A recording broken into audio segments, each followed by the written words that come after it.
class in real time, and want to make sure they get the memo as well.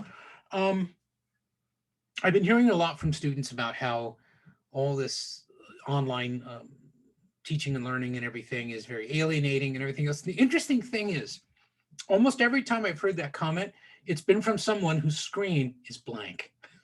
And I'm thinking, yeah, you're right. When you don't physically, even virtually show up, then yes, you are correct, sir. It is, it is alienating. So I'll give you an amnesty for today, but by this time next week, I expect everyone to have an operational webcam and to have it turned on. Okay? I need to see you. You need to see me. That's the way it's going to be. Otherwise, this is what you'll get. Okay? And that's a cool picture, but I think you would find it alienating after a while. Okay? I think, let's see, 1, 2, 3, 4, 5, 6, 7, 8, 9, 10. Look at that. Yeah, and there are 2 more people who are signed up for the class who cannot be here, at least today, in real time. So we're doing well. We're doing well. But yeah, so use your webcam. Let's be a little less alienating. After all, we are talking about philosophy of violence. That's a subject matter that's alienating enough. So that's what we're going to do. So some of you might want to think about, like, cleaning your room or whatever. If that's an issue for you, I don't really care, what I'm looking at. All right. That's that. Now, has everybody been able to get a copy of this? Is there anybody who has not yet gotten a copy of the text? I need to know. I've not got a copy yet because I enrolled late, but I think you did. That's true. Yeah, that's right. You're right. Okay, but please do as soon as you can.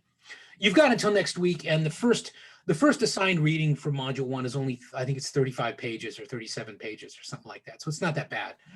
But one of the things about the reading in this class, it's one of the very rare times in the last quarter century that I have assigned a physical text that you have to go and get.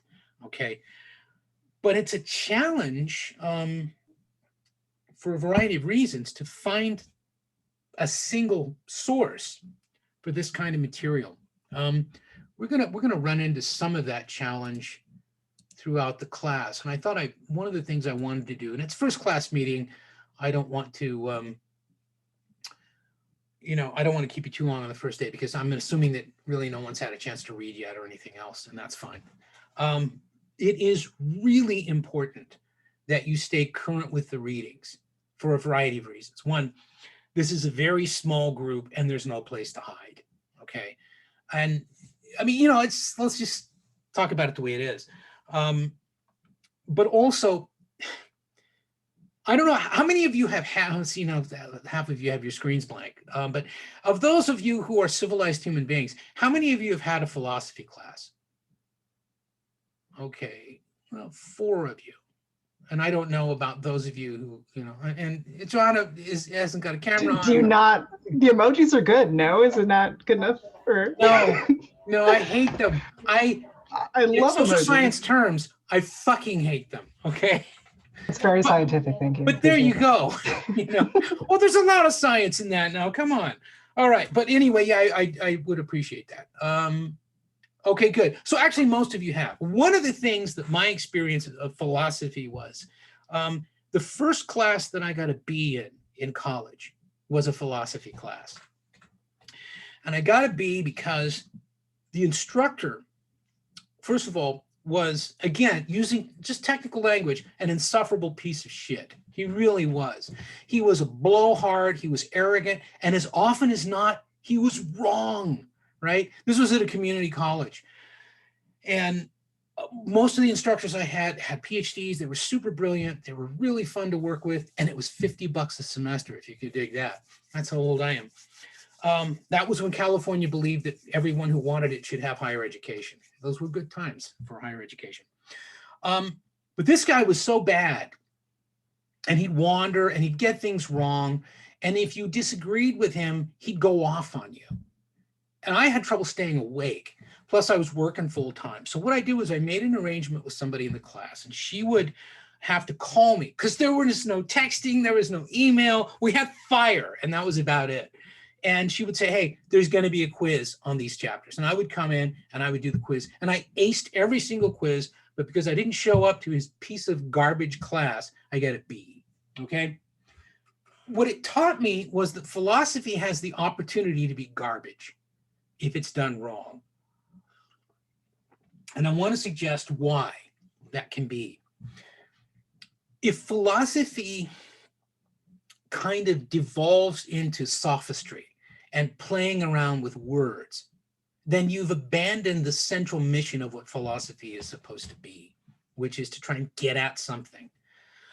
If you're just trying to win arguments, or you're just trying to dazzle people with linguistic technique, you're not a philosopher. But for those of you, particularly if you've read more modern philosophers, that's what a lot of them seem to be doing, is trying to sort of dazzle you with jargon and nomenclature and really technical language that is very difficult to translate for even the intelligent and attentive sort of common person, you know, who's interested but maybe isn't in the discipline, like most of us, okay? So I really want us to avoid that, and I will avoid that as much as I can. If you find me lapsing into something that sounds like jargon, I want you to stop me. This is something that I think is really lacking and I'm not speaking about the philosophy program at SOU. I'm talking about my experience with political philosophy in the classroom has been that, particularly when it comes to everything after about, really, gosh, everything from Marx on, a lot of it is just unintelligible, okay? And that's a real shame, because it's dealing with things that are important, and, you know, it's dealing with the human condition, or at least it purports to, okay? So I'm not really interested in having dazzling displays of linguistic technique. That's boring, stupid, and doesn't teach anybody anything. If you can't, and you meaning all of us, me included, if you cannot explain things in ways that, again, the attentive, intelligent individual who's a generalist cannot understand, that isn't on them, that's on you, and it means you can't understand it. So when you hear somebody who's blowing smoke like that, and they're using all kinds of, you know, it starts with people who don't make the proper distinction between ontology and epistemology, okay? And it just goes into the crapper from there. It really does. And those things are meaningful. But what's more meaningful is, instead of saying ontology and epistemology, if you can say, well, we have to think about the nature of existence. We have to think about things as they are. Is there some notion of things as they are? Are things discoverable? And if so, how? How do we learn about things? So you're dealing not only with questions of what is or is not real, but questions of how discoverable that reality is, okay? Now notice there, I avoided completely ontology and epistemology. I'm not saying those words don't have value, and I'm not denigrating anyone who uses them. What I'm saying is, we ought to be able to talk about these ideas in fairly straightforward, if somewhat sophisticated language. It's a university classroom, but you know, we don't need to use jargon and nomenclature and discipline-specific terminology. Philosophy should be a generalizable enterprise. It should not be for an elite.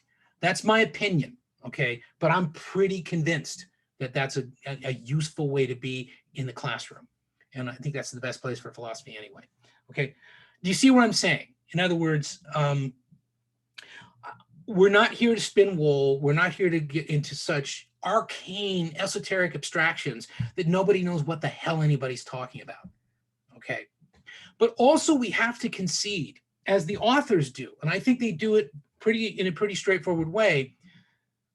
A lot of really smart people have spent centuries trying to figure this stuff out, and there's no consensus, which probably means we shouldn't be worried as much about a right answer as how we arrive at that answer, okay? I think that philosophy has more to contribute to how people arrive at things than actually claiming what it claims, which is there is a truth, okay? Or, you know, the radical subjectivist who says there is no truth. As soon as you, by the way, philosophically, as soon as you declare categorically there is no truth, you've just violated your own argument, because you stated it dogmatically as a truth. The truth is there is no truth, okay? See how I don't want to get tied up in that stuff? First of all, I'm sorry, I win, okay? I'm as clever as anybody in the room and probably much more obnoxious with language, okay? So, you know, we just want to, yeah, I mean, yeah, if we have to do, like, if we have to devolve to the level of, you know, like bad science fiction in order to make sense of what we're talking about, then we probably should go home. So that's the main thing. For that reason, though, it's very important to stay current with the readings. To that end, there are only two things you have to do. One of them is if you go to the Moodle page, you'll see there's a link in every module, and it says like module 1 summaries here, module 2 summaries here, and so on. All right, a third of your grade comes from that. Instead of submitting papers to me, I want these to be open, sort of organic documents, you know, and as you go along and read, I want you to make notes. As we're in class and we're discussing this material, I want you to make notes. If you do that and you do it well, the culminating assignment, which is 50% of your grade, will be easy to do because you will already have thought through most of it in these sequential notes over, you know, over 5 modules. Does that make sense? Does anybody have any questions about that? Okay, so what that means is that if possible, you should be able to have access to the Moodle page in class time. Open that link up as we're talking. You can, you know, you can have your book beside you or whatever, but you'll have your notes there. And if people raise interesting points or make observations, or if I clarify something or someone else clarifies it, you can make a note of that in real time. Then you will not forget it. Then you will, oh my God, you will learn. I know that's a bad thing. No one really should learn. We're Americans. We don't learn. We do what we're told, right? But actually, no, we don't. We rebel against that. I mean, you can't be an individual meaningfully if you're hostile to learning. You're screwed. Because what you're really, you know, in other words, if you're an authoritarian, you don't want to learn. You want to be told what to do. If you want to be told what to do, you shouldn't be in college. There, that's done. We got that out of the way. There's a philosophical verity for you. Don't go to college if you want to be told what to do. If, by the way, apropos that, if you find your instructors telling you how to think, there are places for your foot to go that they're not going to like. No one should ever do that with you, okay? Don't let anybody do that. Okay, so first thing is you got to stay current with the readings. If you do that, we're fine. And that means that if you're going through the readings and something doesn't make sense to you, and that's going to happen, just make a note of it so that when we get to class, you know, I'll ask you, okay, did everybody have a chance to do the readings or at least start the readings for this module? Do you have any questions?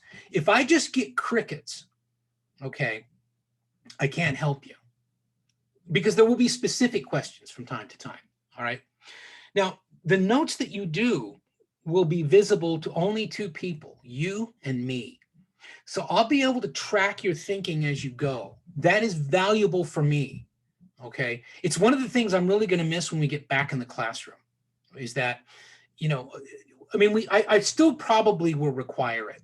I find that it's really useful because when I see actually how students are sort of thinking on the virtual page and how they're trying to come to terms with the readings, it will help me understand, you know what I'll do? Next class meeting, I'm going to try this, or I'm going to use this example, or I'm going to bring in, you know, this perspective on something that might clarify what several people seem to be struggling with, okay?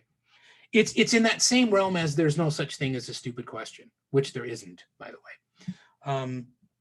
So it helps me a lot. It helps me understand more what you need clarified, and it helps me understand, okay, they've got this, let's move on. And if I see it in the notes, then I'll know, I'll have confidence that, you know, we can move on. We can do something else, okay? The other thing, another thing that can be sort of frustrating about a class like this is if you're waiting for a right answer, this class will frustrate you. I mean, you could probably say that about any class that I teach. I don't think my job is to give you correct answers. This isn't math, you know. And even in math, really, a good mathematician is more concerned about how you get to the answer, rather than whether or not it's right. Whether or not it's right, it has utility in any way, whether or not it's functional is going to be determined by how you arrive at that. Nobody's that lucky. Okay. So the main thing here is to understand from the text what the authors are trying to tell you about how these individual thinkers arrived at their conclusions about politics and violence. Okay. I'm not very interested at all in whether or not any one or more of these thinkers is wrong. What I'm interested in is what the implications of their conclusions might be. So when, for example, they interpret Machiavelli, and they're using more Machiavelli's, not Sun Tzu, but Machiavelli's Art of War informs a lot of their discussion of Machiavellian violence, right? Most of you, I'm going to guess, have not read Machiavelli's Art of War. It's a strange book. It really is. As a ancillary reading, it's not a bad idea to dig into, but I think they give a pretty good summary of it. But one of the things there is how he connects violence to virtue. And when he says violence, often he means war, okay? Now, we can dispute whether or not that makes sense. Is there a logic to that? But if we take as given that at least for Machiavelli, there was a logic to that, the next most important question for us to consider is, okay, if that, so what? If that's our thinking, if that's our baseline, that there is a kind of virtue that emerges from violent conflict, that it requires of us a certain discipline, a certain order, a certain discipline, and there's more than one thinker who believes that, then does that mean that the natural order or the desirable order for human beings is essentially the armed camp as opposed to civil society? Because for those of you, for example, who have served in the military, you will know there is a fundamental difference between life on base and life out in the hoods when you're no longer in the military. Or even if you are, but you're living in a civilian neighborhood, that world is different. And I wonder if police officers don't experience, unfortunately, something of the same thing. They often are employed in neighborhoods in which they do not live. And I think the growing concern is that police officers begin to see that neighborhood and its inhabitants as somehow alien or other. And it doesn't mean they're evil. It's just that it's a consequence of not policing in the area in which you live. In other words, you're not patrolling your home, you're patrolling someone else's, okay? Do you see where I'm going with this? In other words, let's think about why these people thought the way they did, rather than trying to decide whether or not they're stupid or wrong or, or mean or fascist or whatever. And in order to do that, you're going to need to be able to speak pretty comfortably about the material. In order to do that, you're going to need to be pretty deeply embedded in it, okay? There's not a lot of reading. If you look, one of the chapters I just outright eliminated because I didn't think we needed it. Also, you're aware we lost a week because of furloughs. The faculty were furloughed for a week. That would have been moved us into an 11-week term. That week is gone, never to be recovered. What that means is that I had originally written this class, whatever it was last summer or whatever, for 11 weeks. Now you might think, well, 1 week, there's no difference there. Yeah, there is. And what it did was it sort of cost us a chapter. So if you're wondering when you get to that point, well, why don't we read, I can't remember even now which chapter it is, but why aren't we reading that chapter? Because we didn't have time to give it fair coverage. The reason for that is by the time we get to week 9 and week 10, I want us to be well enough along to be kind of bringing our thinking in for a landing, because you're going to be reaching that point where you're going to be outlining your final philosophical essay, about which much will be said throughout the term, okay? And I don't want you to have too much reading to distract you from that. Am I making sense? Okay, now here's one of the things I'd like you to be honest about, to get in the habit of being honest. And I'm generally interested in knowing this. I'd like to hear from each of you who has an insight on this. Why did you enroll in this class? And it could be anything from because there was nothing else available, or for some it was required in my major, or I'm interested in the subject matter or whatever, but I want to know what you're looking for. I mean, I can go ahead and go with that one. I mean, I think you mentioned it during the capstone class, where it's like, just given like the political climate recently and everything that's been happening over the past year, the summer, the protest, the counter protest. We can go back as far back, Charlottesville and such. It's just like and we can go back way farther, obviously, but it's just like there's a lot of interesting incidences that I would like to explore a little bit more. And your class sounded like a good way of doing so. So it sounded interesting. Okay. So what you're anyway. hoping is that we can take relatively abstract or theoretical ideas and ground them in current reality in some way, so that you can apply them. Correct. Then it becomes a little more tangible, right? Yeah. A little more like a little explanation behind some of this stuff, because it's all obviously connected by like a lot of basic ideas, and I just want to kind of understand that a little bit better. Okay. What else? You just fire away. You don't have to necessarily raise your hand. Okay, I can go. This is the third time I've taken this class, not like this exact class, but like this is my third year taking political philosophy. So I like it. I was actually threatened into taking this class. Bill said he would make the rest of my time at this university a living hell if I didn't find a way to get into this class. Yes. So that has now been recorded, and I will verify that is true. Yeah, and so I had to email like Dr. Grease and get it all sorted, but here I am, so happy to be here. Okay. By the way, who's eating human flesh in your room? Because there's this horrible crunching sound going on. It sounds like somebody's being eaten, like this crunching bone and stuff. No one. I'm so sorry. Our internet's a little wonky. Maybe that's it. Perhaps. Maybe there's something we just don't want to know. Everybody's got a life. It's the 21st century and there's no judgment, right? Okay, we are at a point now where everybody who's going to be here is here. If you have not already done so, would you please use the chat to sign in with your full name, just so that we have that done. Okay, any other ideas about why you decided to take this class? Is it working? Can you hear Yes, me? yeah, sure. Enough credits for a double major, and this seemed like one of the more interesting offerings for that. And it seems as well like it would utilize current events through the framework of what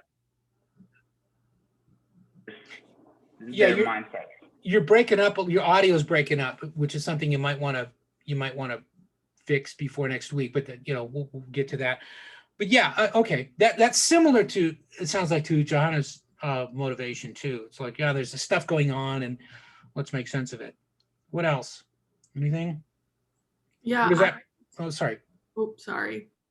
I was just gonna say, I took the philosophy version of political philosophy last term, and so I was interested in seeing the like political science perspective of like the class.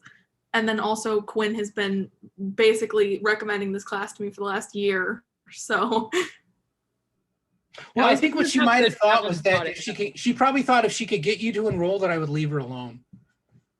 But obviously that did not work. Because, I'm pretty self-serving,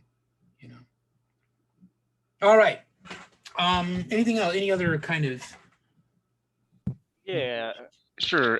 Is my audio all right? Yes. Okay, great. Yeah, I think as somebody who's been kind of forced to spend a lot of time online the last year or so, I'm noticing some interesting trends as far as accelerationism and current political events, and sort of a totalizing radicalization might be the right word. But yeah, so I'm seeing a lot of things in the wind in online spaces that cause him to be very interested in political violence. Yeah, that's an interesting way to track things. I wonder how many of you are doing that in some way or another, or at least hearing about it, where suddenly there's this new realm that we didn't used to have access to, in terms of being able to track what people are at least purport to be thinking, or at least what they're saying publicly. It's an interesting data stream. I'm not sure what it's really telling us. I mean, Colin used the term radicalization.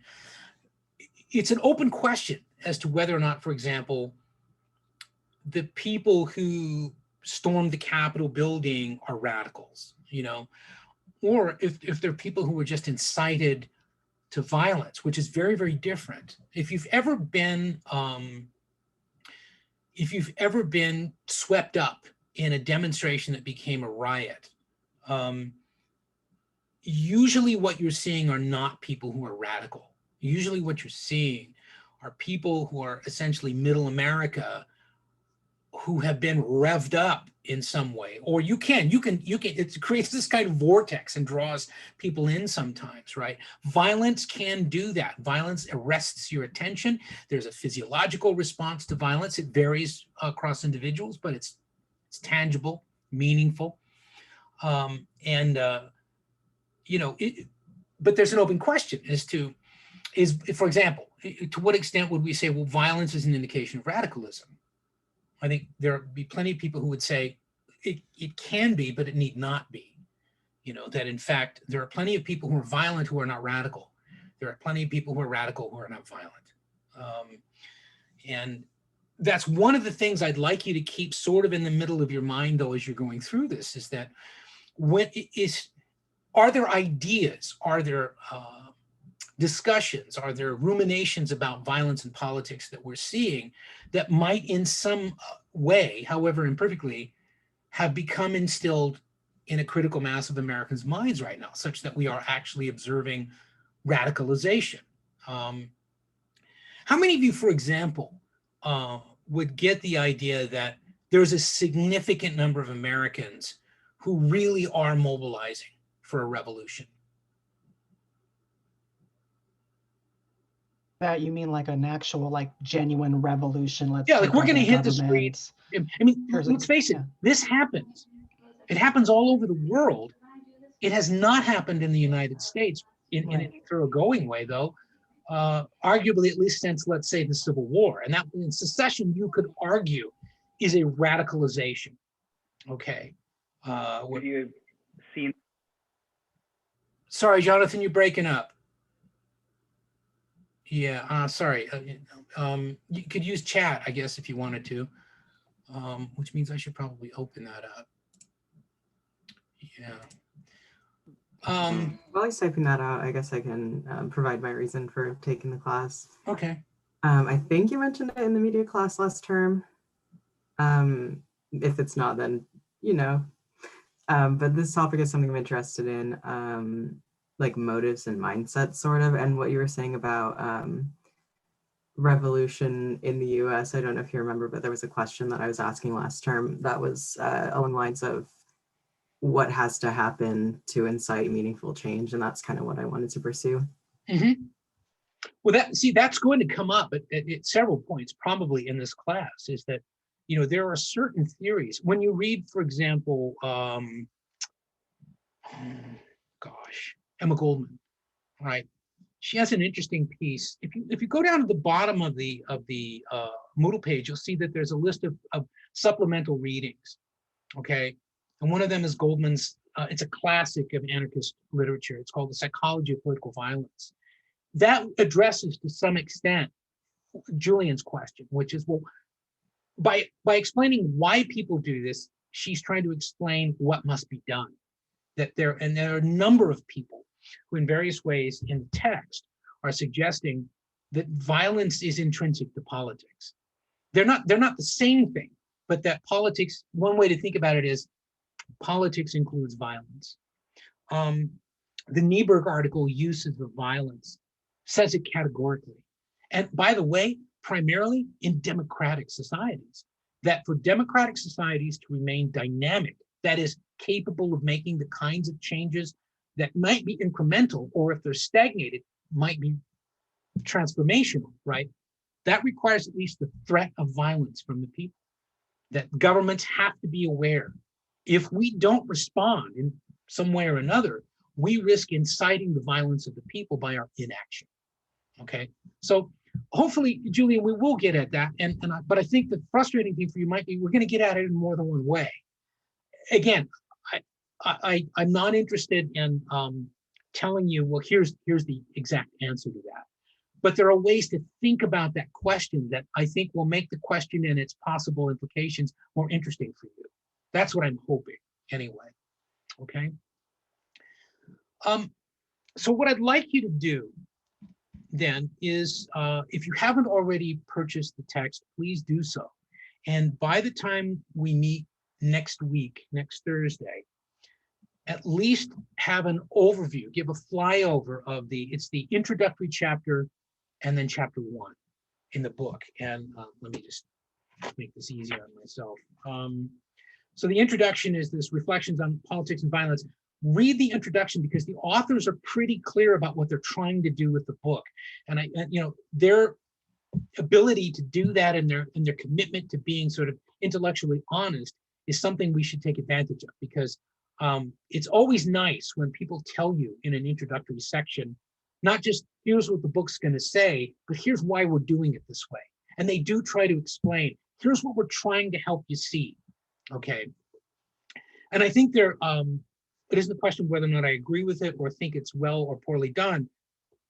I think the enterprise in which they're engaged is valuable. And that's why I chose this book. Plus, it's a brand new book, and so it's a little more expensive for you than might otherwise be the case. But I think it's useful. And I think it's also, for those of you who take seriously your politics and violence, it's the kind of book that should probably be on your shelf anyway, And then the readings of chapter 1, where we're dealing with revolutionary violence, which is kind of, Julian, the stage 1 of dealing with your question of what must be done, what's necessary. People are not in agreement on that. If you're Frantz Fanon, for example, one of the most interesting ruminations about politics and violence I've ever read is Fanon's Wretched of the Earth, which is richer still if it's informed by black faces, white masks about colonialism. Fanon, though, is not correct. Okay, that's not the point. But he's compelling, and he kind of inspires thought. He kind of demands that you think about what he's writing. He writes with surprising aggression and intensity. And he has a very specific theory that we're going to talk about in more than one way with respect to the inevitability of revolutionary violence, specifically as it pertains to decolonization. But if you start to do what a lot of 21st century scholars are doing, which is use colonization and decolonization much more metaphorically, and a lot of particularly the younger faculty at SOU are doing this, and they're talking a lot about decolonizing things. And what they're usually talking about is some variation on the theme of, let us take these ideas out from under the oppressive weight of this patriarchy or white privilege or whatever it is, okay? I'm ambivalent about the use of decolonization there, because I think it gets us back to the dilemma I was trying to articulate with respect to my concerns about philosophy in general, which is if you start thinking metaphorically and expressing yourself metaphorically, you run the risk of losing all precision in what you're trying to say. But I do think that Fanon has a lot to say. And if you deal with people like the people who stormed the Capitol or the people who spent 100 days in the streets in Portland or whatever it was, and if you see them as seeing themselves as occupied people, okay, in some way, not just because of race, but for any number of reasons. I'm marginalized, I'm alienated, I'm othered in some way that's fundamental and structural. This gets to Galton's notion of sort of structural violence and things like that. All of a sudden it starts to make a lot of sense. Do you agree with it? That's less important to me. But those are the kind of things I want us to start thinking about. And they do deal with Julian's question of, well, what does it take? What does it take to get the attention of government? So something must be done. If government refuses to respond, if it's Myanmar, or it's the United States or whatever, and corporate interests have a lockhold on meaningful transformation or on a $2 trillion infrastructure program that's going to create tens of thousands of jobs, but also going to run us deeper into debt, whatever. What do we have to do to make the transformative steps that you may believe are necessary, given what your desired outcome is? Okay, that's what we're going to be dealing with throughout the term. So we'll start with, again, read the introduction. It's about 10 pages. And then read that first chapter on revolutionary violence and start using that area in the Moodle page for notes start making notes, summary statements, frame questions, because that will help me. One of the things that I do now that I use that function regularly is I will look at that. I usually take about 20 minutes to prep before each class, which is why I like not having classes stacked on the same day. So I'm usually reading something relevant to that class on that day. And then right before class, what I'll do, and I'll go in and I'll look at people's notes. What are people thinking about with this material? What are they curious about? What might they have misunderstood? Or where might they have come up with a really interesting insight? And that always informs what I do. It's really useful for me. I think you will find it useful for yourself as well, okay? And I'd like you to do that. Does anybody have any questions or concerns then about what we're going to be doing going forward and what you need to have done before this time next week?